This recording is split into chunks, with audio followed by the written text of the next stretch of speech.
мұсылман ұлтын жою керек, мұсылманның жазуын, мұсылман киімін бәрін жоғалту керек. Бір Қытай болу керек деген жоспарлаған.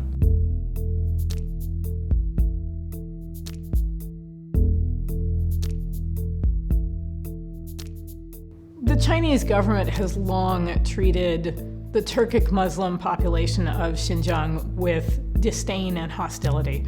It considers their distinct identity, their religion, their culture, their language, as evidence of political disloyalty, of separatism.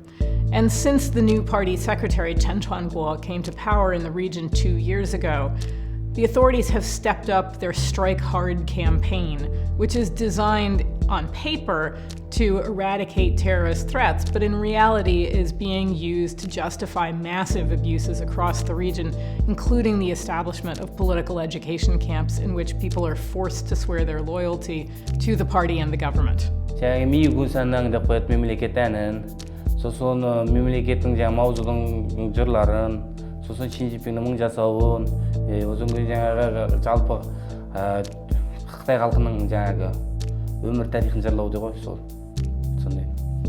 There may be up to 1 million people being held in these camps, and it doesn't seem to matter that there's no legal basis for arbitrarily detaining people and forcing them to go through this kind of re-education. A family member from every family was imprisoned for no reason. It has been 8 months since I last saw my son or heard his voice. Like that's not enough, they put my 13-year-old daughter in a political re-education camp. Our recent research shows that life inside the political education camps and life in Xinjiang in general are actually not so very different. They started cracking down on religion. They began detaining those wearing hijabs or those covering their faces. They canceled teaching in Kazakh, and all teaching was going to be in Mandarin. I came here so that my children won't be forced to be Chinese.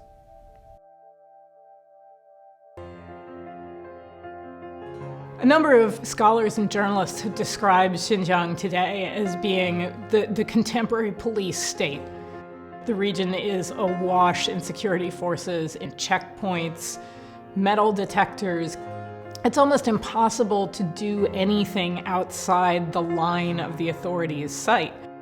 There are so many cameras. An hour commute takes half a day because of all the checks and inspections. They check your ID and do iris checks and body checks. Every 10 meters there is a guard. They check you so often that you barely have a chance to put your ID in your pocket.